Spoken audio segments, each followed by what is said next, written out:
Hey, what's up, guys? We are here with the Wivarlution base layout reviews. So we're going to do 2 in each video here. We're going to do probably around 10 or so today, and maybe pound out like 10 more tomorrow to hopefully finish it up. We'll see how things go.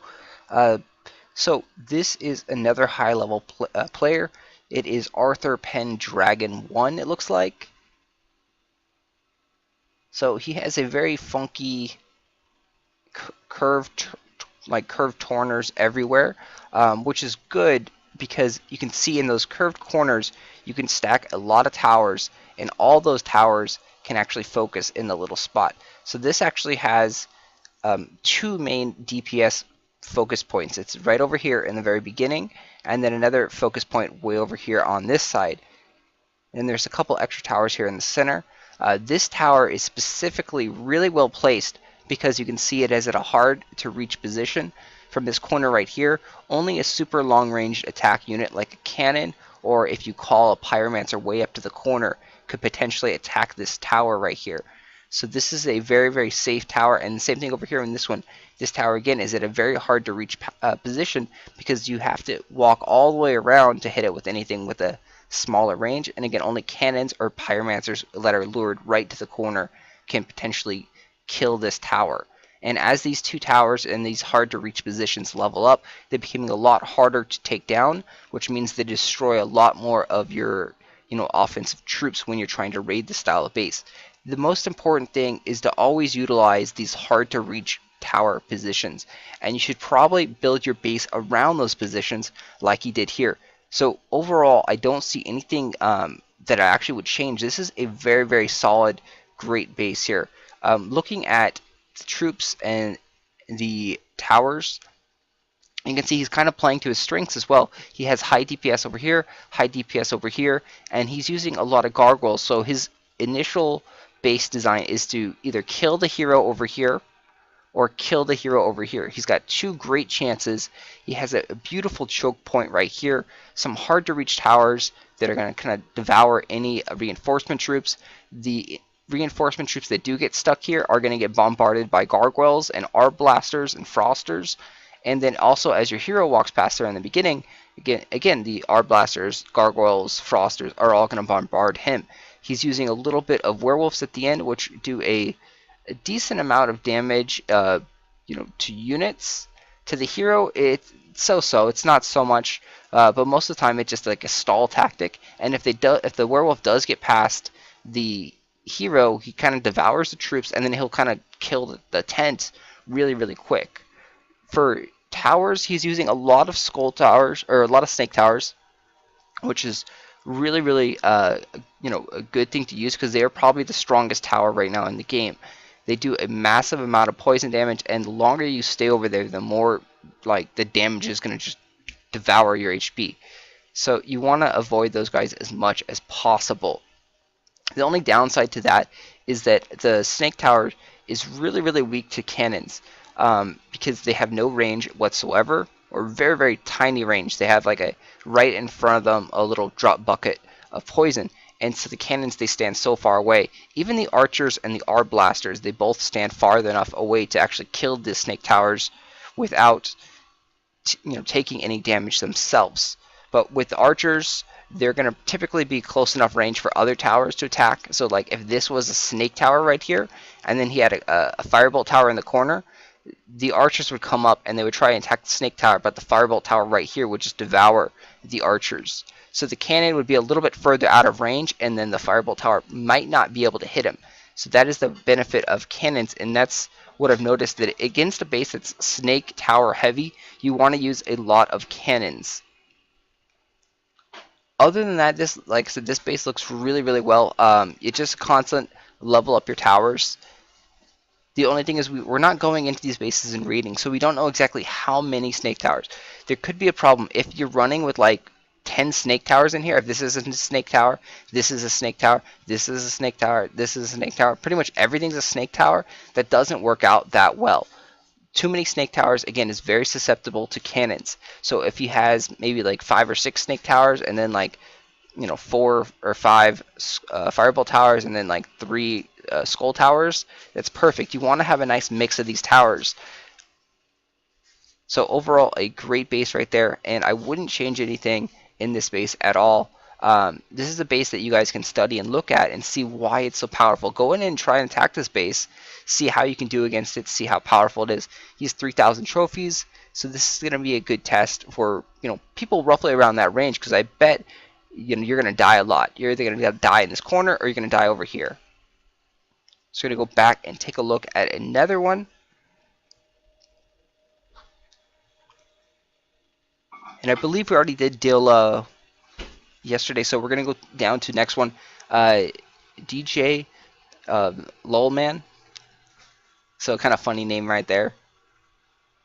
So this base, again, it's 2700. We're going down in the rankings here. So you're looking at some pretty high level bases. And this is a style of base that works really well with our blasters and archers, with mortars as well. Because you have this long connection right here. So this huge choke point.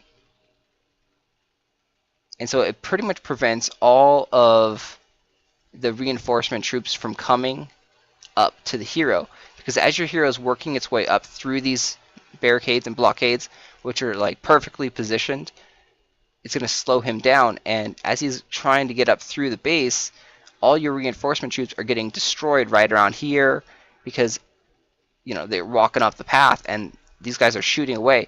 So what I would like to see is I'd like to see more ARB blasters here.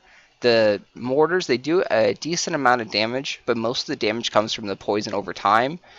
They do an okay amount of damage on their initial shot, but just having more ARB blasters to finish off your opponent's troops, and then also maybe a pyromancer or so. It doesn't show if he has any pyromancers in here at all, but adding a pyromancer in there to go with the poison to have the AoE poison, AoE fire damage does a lot of extra damage, and especially it does damage over time as well. So it will mow down any archers because they have low amounts of HP. Even like our blasters, they have a fairly low amount of HP, and those guys will take them out pretty quickly. Then you also have our blasters and frosters to slow everything down so your troops are more effective. Again, a great utilization here of this spot. This is a hard to reach tower. As you look through these base layout designs, you'll notice that hard to reach towers are pretty much the focal point of any defense, and you want to make sure that you have something in that spot. A hard to reach tower is something that you cannot physically attack with your hero. Your hero has to actually run all the way around to get to it. So this is a beautiful spot because it hits pretty much everything right here in this corner. The only downside is it's really early into the map, so if you are starting off a fight, you can bring out a couple cannons and then call them right to the corner and sit with your hero for a few seconds and make sure that the cannons actually target that tower and kill it. Same thing with pyromancers. When the hard to reach tower position, like this position, is like further in the base, it becomes harder to manipulate your troops into actually attacking that tower. We'll take a look at that in some of the other bases if they do have a layout like that. Again, he's using a lot of snake towers, which is, again, right now probably the strongest tower in the game. Definitely love that setup. Snake towers over here. Good design. And this is all pretty much a stall tactic to prevent him from getting over here to help rescue his troops. So as the hero is rushing towards through these barricades, he's going to end up taking a lot of damage right here in this area. And then as he's coming down, he's going to take a lot more damage. And by the time he gets over there, he's probably going to be dead for the most part because of the towers and everything.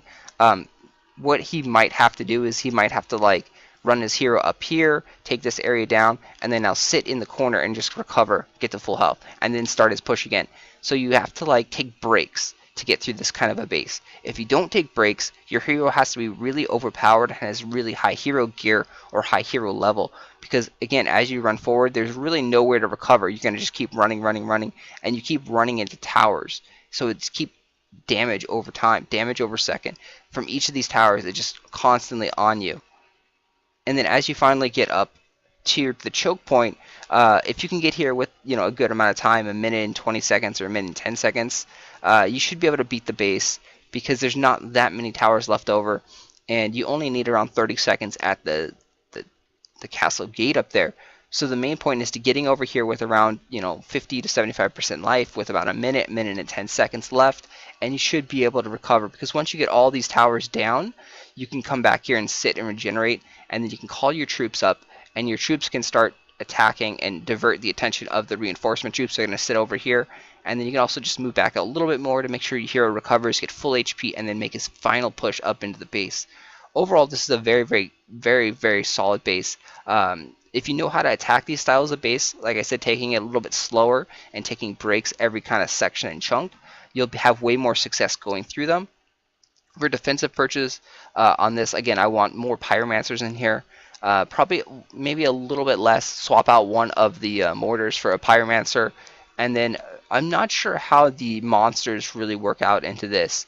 The ogre is a really heavy DPS style monster, and that one, it doesn't really go well with this base, because the hero is going to be kind of soloing the base, and the hero, if you're smart, you're going to be able to avoid the ogre's attacks, and you're just going to dodge out of the way, and so then the ogre is going to kind of mosey on his way down here slowly. And so the ogre really doesn't do any damage to the hero, which is bad. You want to make sure that your units are doing damage to the hero so that he can die, because the hero, again, is going to be rushing up through here. And then the werewolf appears not to do that much damage to the hero. He's just got a lot of life, and it's kind of like another blockade.